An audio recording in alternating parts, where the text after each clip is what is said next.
Kosek ezali kambo ya peuple.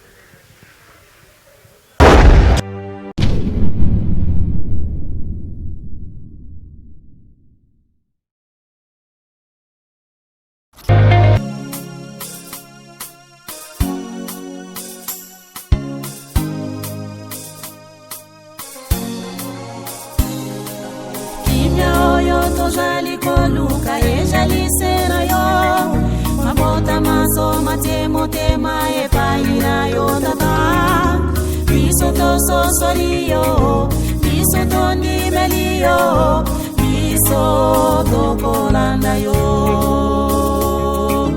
biso to so sorio biso to ni melio biso to kolanda yo. Tango ya kala bande kobelela yo Nzambe na Abraham na Isaka na Mose. Tango ya biso oye Nzambe kisonke lukelo ya ngana kana yange na mutima. Elaka yo kolo su ba ko lokola ko konti na Israël. Ko pesa libota mususu libota zali ya biso. Eza ni makonya ko tikela kata. Solo bana na Italia bazo senga Yesu moto muindo. Abonde la pona bango. Mais yo moko moto muindo ozate. Nzambe te limbisa biso bana koseka oyo yo nde moto opesi valere motuku likambo oyo papa komisa biso te okokokisika biso bilaka oyo olakela biso po te tomonisa mama te 4400 ans ozalaka susu bana biso 4400 ans solo histoire na biso solo science na biso culture na biso ezonga na maboko na biso kende na biso na kimia yo moko mamutuka moko na moko tokoma epai na wana kamba na kimia longola ba accident totambola na nguya tata yo tatambola ku centre na Kongo ya tata pe mona ku centre amen. Applaudissez un peu. Ingeta na timia. Ouais.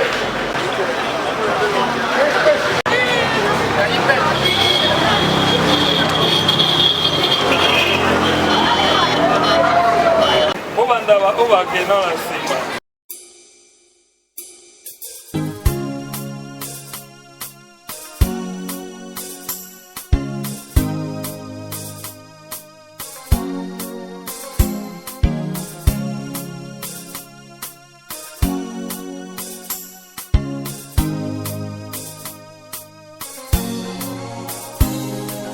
Kimya oyo tozali koluka e jali sera yo mabota maso matemo tema e paina yo tata biso to so sorio biso to ni melio biso to kolanda yo biso to so sorio biso to ni melio biso to kolanda yo kimya oyo tozali koluka e jali sera yo mabota maso matemo tema e paina yo tata biso to so sorio biso to ni melio biso to kolanda yo biso to so sorio biso to ni melio biso to kolanda yo.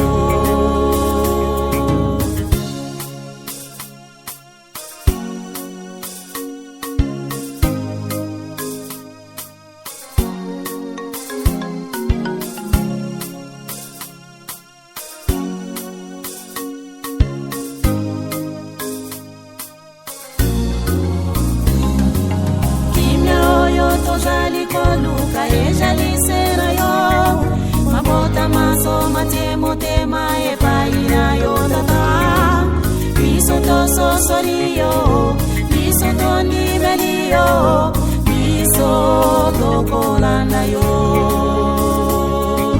biso to so sorio biso to ni melio biso to kolanda yo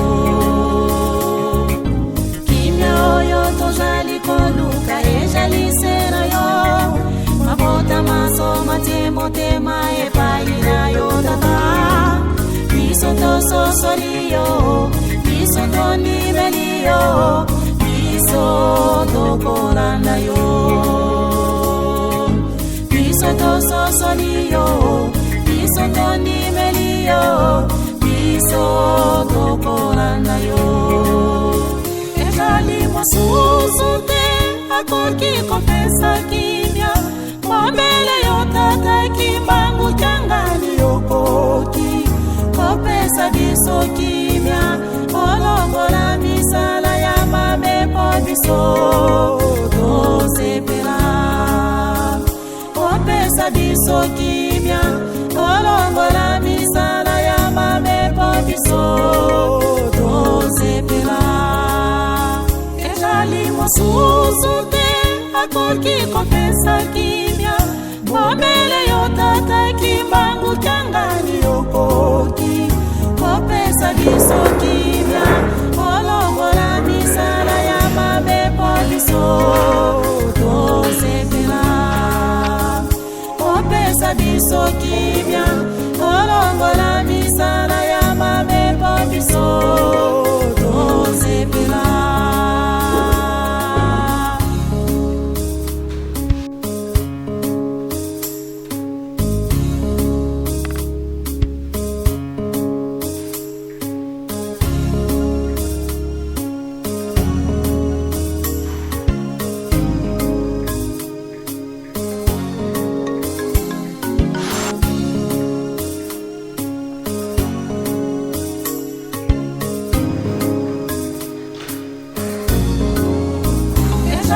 Mosusu te akoki kopesa kimia, mobele yo tata kimbangu kyangani yokoki kopesa biso kimia, olongola misala ya mabepo biso tosepela.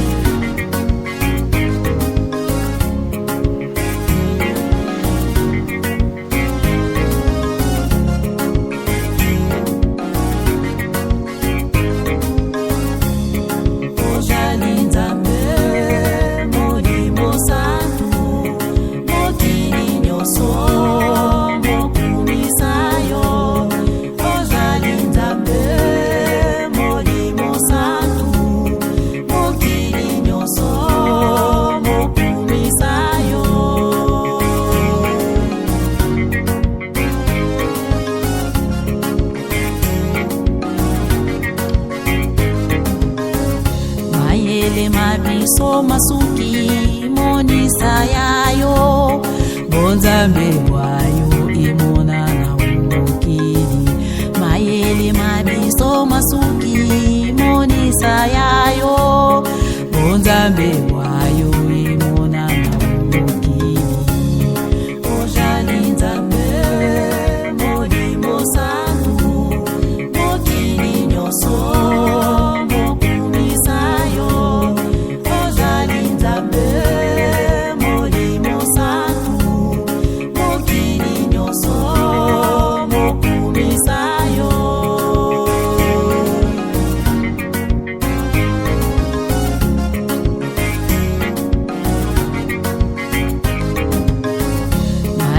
mabiso masuki monisa yayo, bonzambe wayo imona na umukiri. Mayele mabiso masuki monisa yayo, bonzambe wayo imona na umukiri. Ojali nzambe molimo santu, mokili nyoso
COSEC ezali kambo ya peuple.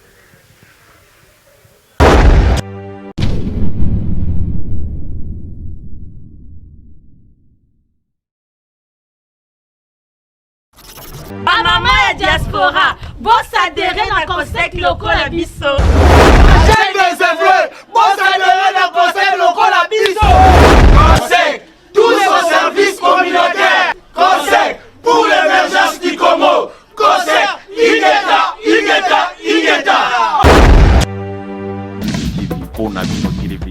Jour pour jour que COSEC est en train de vous ramener au-delà de vos imaginations et de faire aussi les exploits. Aimables les internautes et fidèles téléspectateurs de PNB TV, merci pour la confiance que vous ne cessez de nous faire. C'est vrai qu'on a d'abord commencé avec la délégation à Kinshasa, l'aéroport d'abord, d'où on est allé prendre notre maman qui est venue de la Suède, maman Thérèse Akenda, qui est bien sûr la coordonnatrice au niveau de la Suède.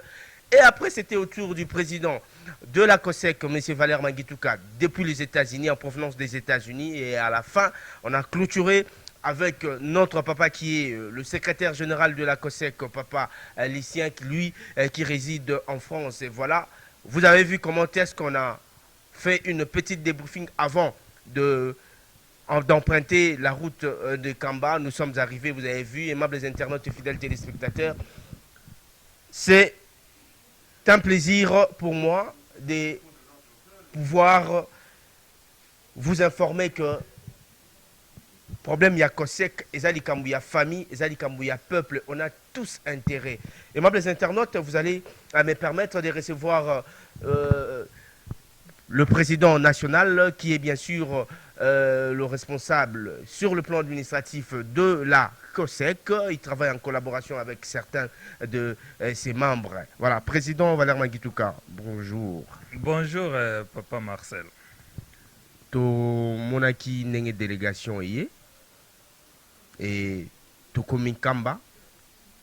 Je crois que batuba mona ina bilili comment est-ce que to komaki nzambe abatelaki et les lotoza le 26 décembre to kuki koyeba depuis COSEC et Komina Kamba sur le plan administratif ba démarche ezokende comment parce que quatrième voyage oyo eza eloko oyo lobamaki et c'est significatif eza na ba recommandation oyo ozwaki oyo COSEC ezwaki pour la quatrième voyage oyo afin que COSEC s'est déchaîné encore de plus tant que plateforme aux 5 sa société civile.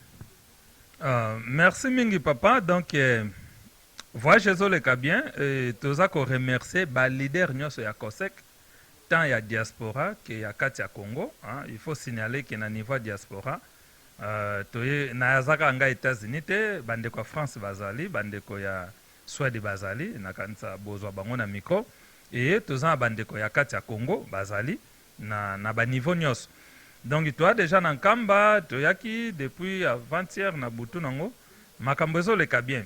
Ndengo lobi wana eza voyage à molimo quatrième voyage, quatrième émission, c'est plus spirituel que les trois premiers parce que to salaki ya liboso na lokumu ya Nzambe tata mokele tata mpungu tulendo to sali voyage à mibale na lokumu ya mwana kolo Yesu et puis teko sala ya misato na lokumu ya tata Nzambe molimo santo. Siko oya quatrième itoye eza siko yo le centre des trois. Le centre des trois. Donc c'est le cœur, la source de toutes choses. Nde yango toza kosala. Alors nabandeko bageza plus spirituel que toutes les autres.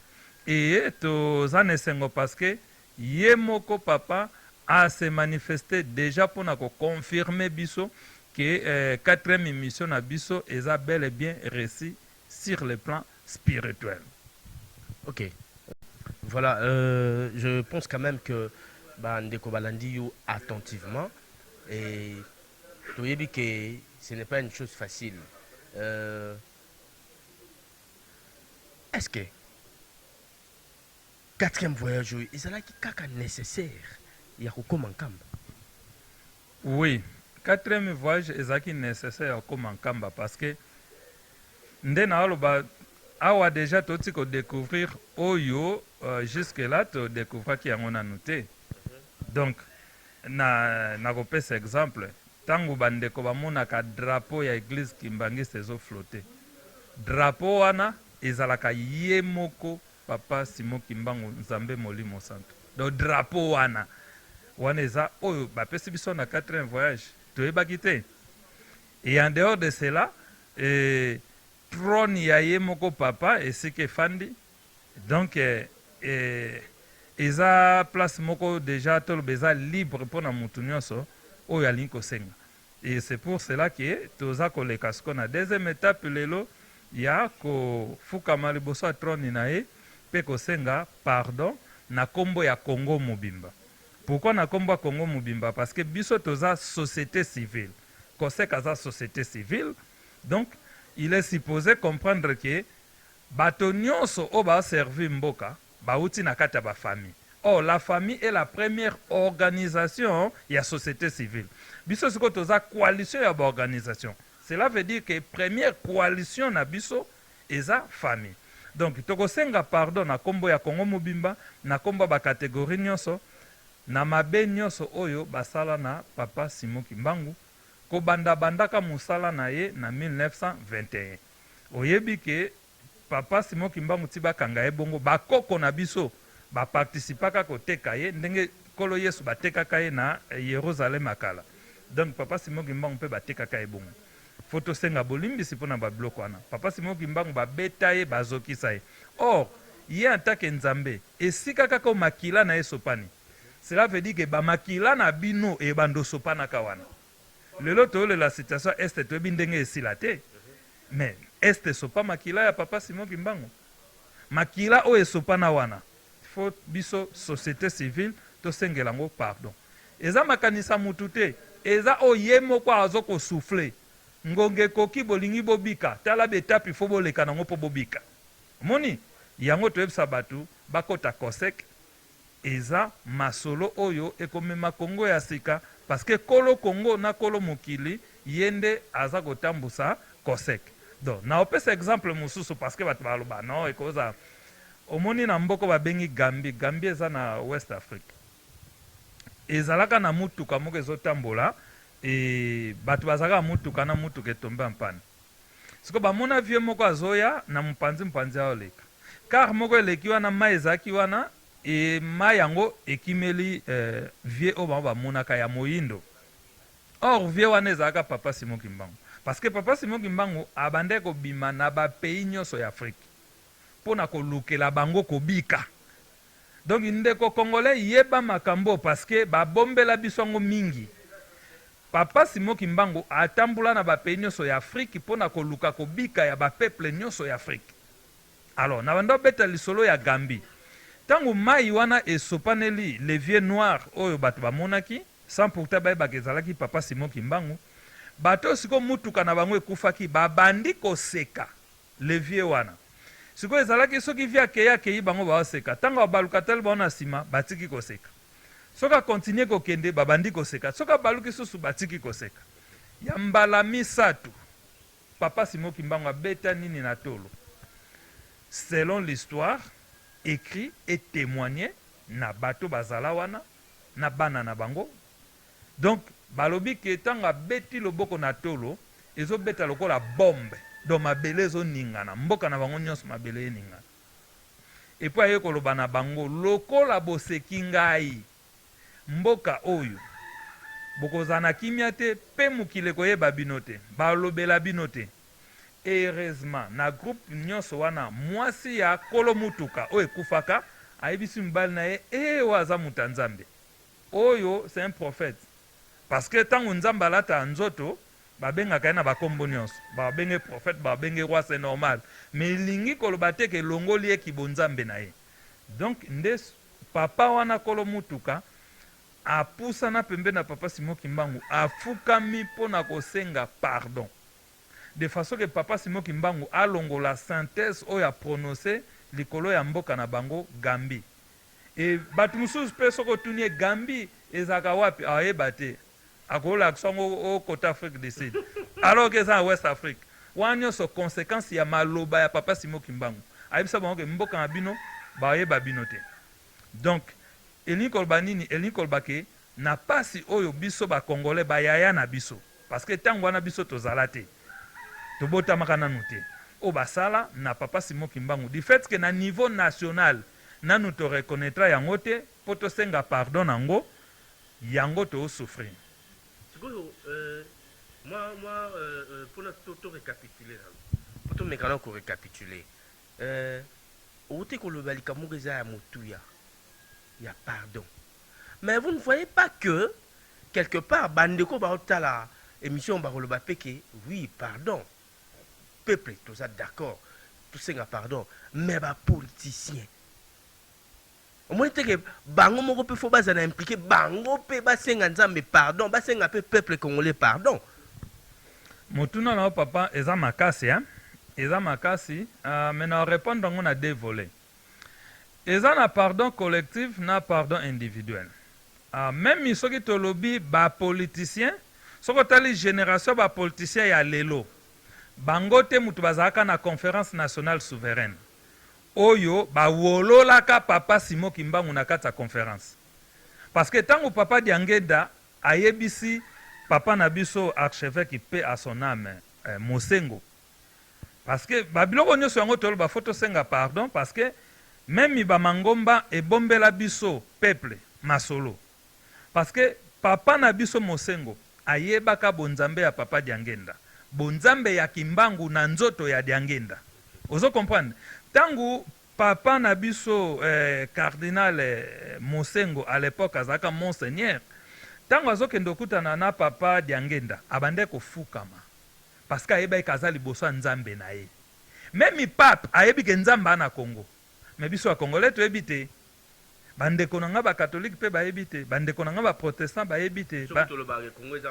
Voilà, voilà. Bandeko nanga ba église fe bayebi te. Siko boko bika ndenge nini bino bofanda na nzambe boyebi te ke boza na nzambe. Boko zwa clé ndenge nini. Bosala masolo ndenge nini. Afrique mbimbe ezela biso to démarrer pour Afrique bika. Mais si ka démarrage yango esalama, peuple yango aza ignorant. Yangwana Kimbangu asala peuple ne ya sika, société civile ne ya sika, ndenge tolati ba drapeau na elelo na kati ya nkamba to représenter Congo mobimba poto senga bolimbisi wana. Donc nazongi ke ba politicien lelo pe mingi na bomba zaka te na génération wana.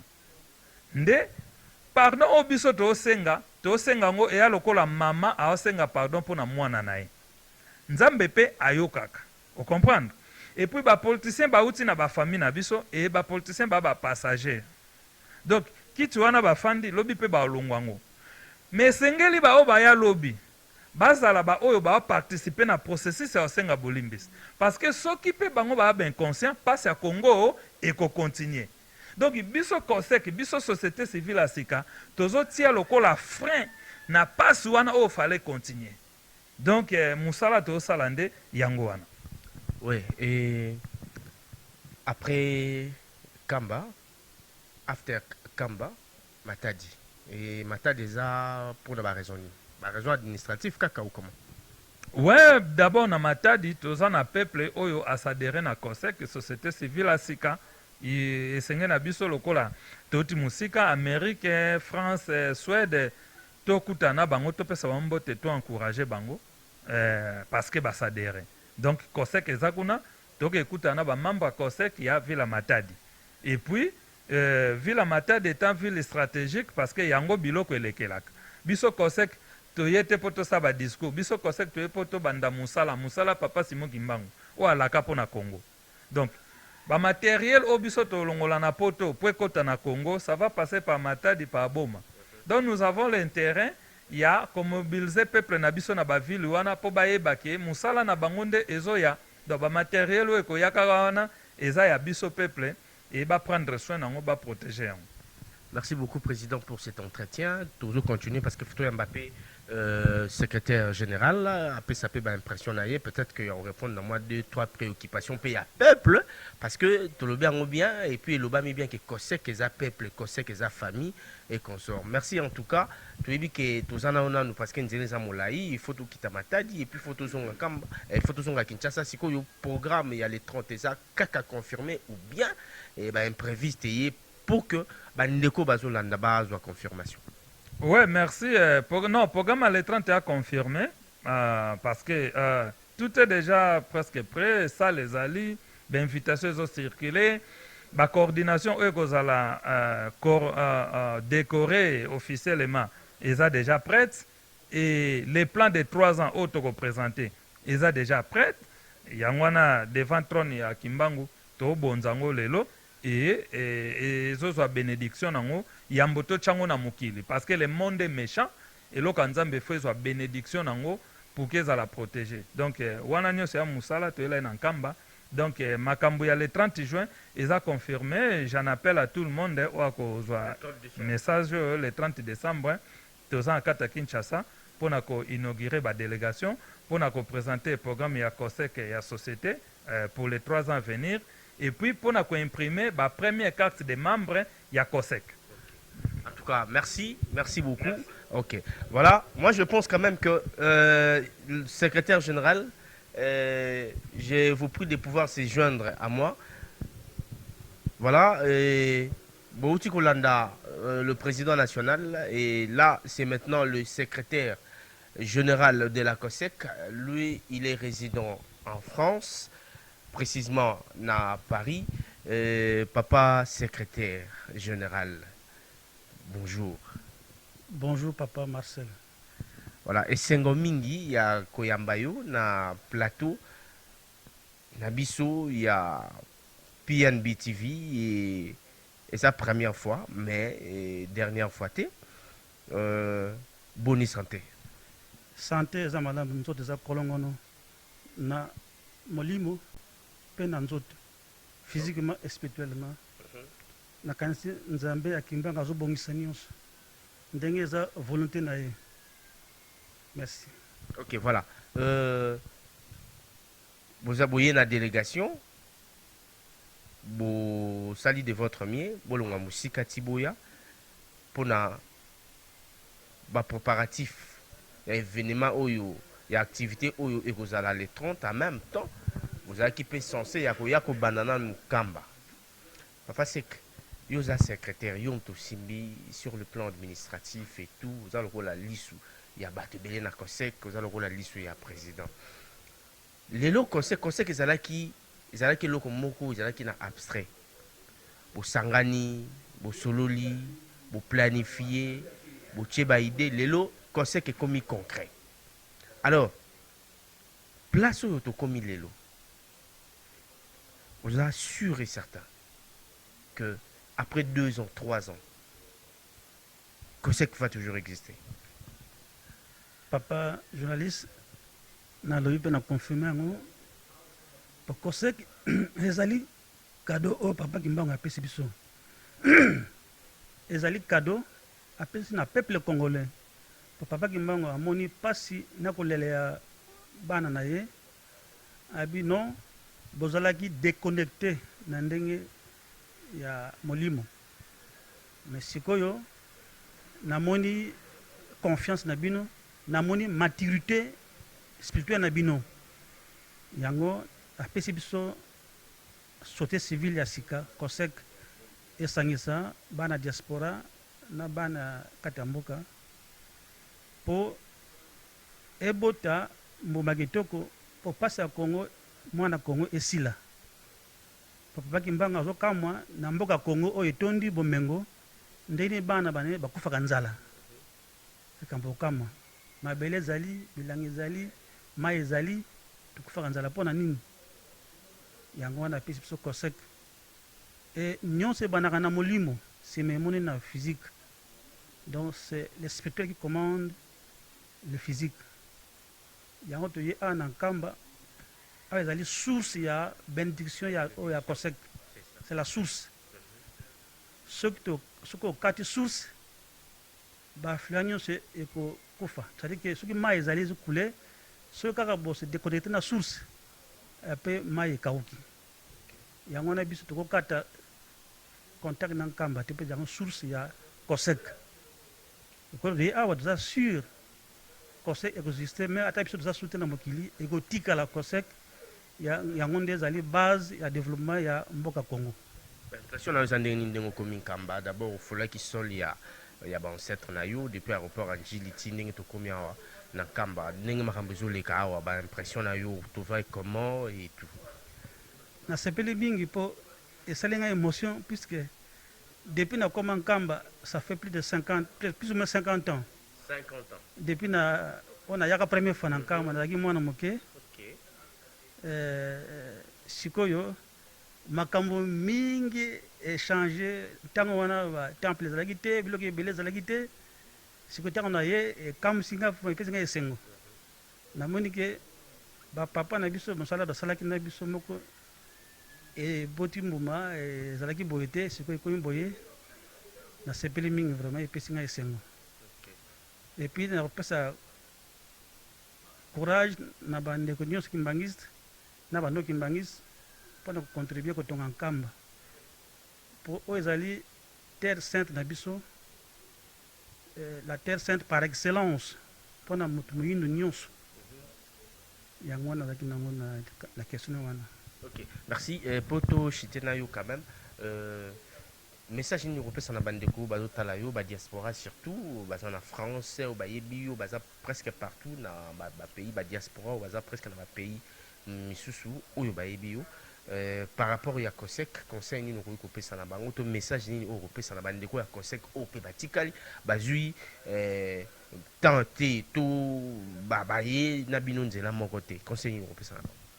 Ba conseil na kopesa bango omoni likambo ezalaka biso nyonso tobungaka tokosala likambo mabe sino ozwi conscience ke moni nasalaki mabe kosengi bolimbisi donc eza na makambo mosusu toyebaki yango boye te mais ye moko papa Kimbangu a révélé biso makambo oyo ebomama mosusu toyebaki te yango wana apesi conseil na bakongole nyonso botika kofinga erede eza na biso bato mwindu mundele aza na avantage soki ayebi likambo asala biso ba recherche avant azwa conclusion mais biso ozalaka soki oyiki likambo nayebi yango mais oyebi yango kaka na likolo lokola papillon donc kaka survol mais en profondeur toyebaka makambo te donc vraiment nakopesa bandeko conseil totika kofinga nkambo totika kofinga église Kimbangisi mpo yango ezali source papa Kimbangu atikaki yango bato mingi baloba papa Kimbangu asalaka lingomba te mais ngai nakokama mingi puisque na mbanza nsanda papa Kimbangu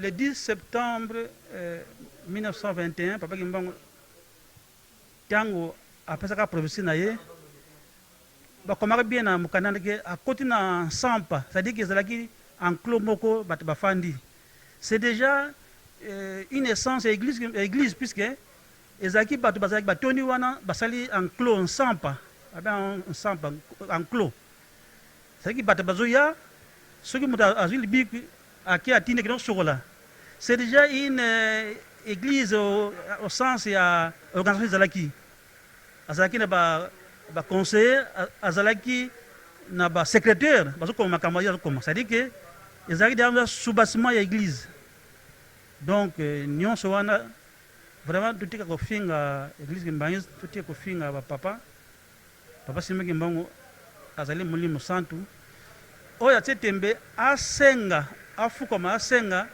epa na ye moko alakisa ye soki ye azali nani soki asengi akomilakisa kozwa pe réponse akokoma na niveau biso tokomi sikoyo tososoli ke ezali ndenge wana yango wana tokɔta na COSEC mpo todéveloppe mboka na biso tozwa te ya sika oyo ekotambusa biso mpo kongo na biso ekende liboso mpo afrika ekende liboso mpo moto moyindu akende liboso wana eza suka maloba na ngai papa Francis. Merci beaucoup. Merci beaucoup. Merci beaucoup. La Suède, maman, bonjour. Bonjour. Ok.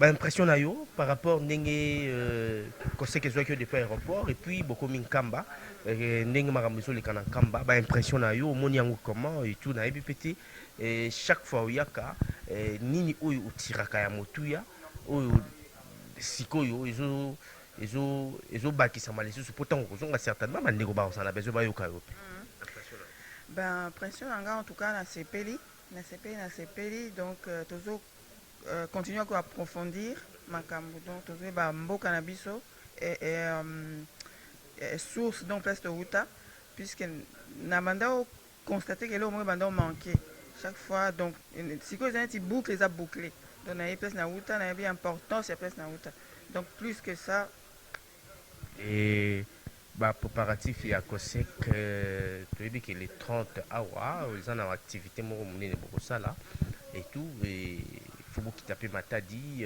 toujours sur le planning et puis moi mise en place na Matadi et puis la coordination Matadi bon se préparer comment COSEC pour une activité où il y a motuya où ça le 30 décembre.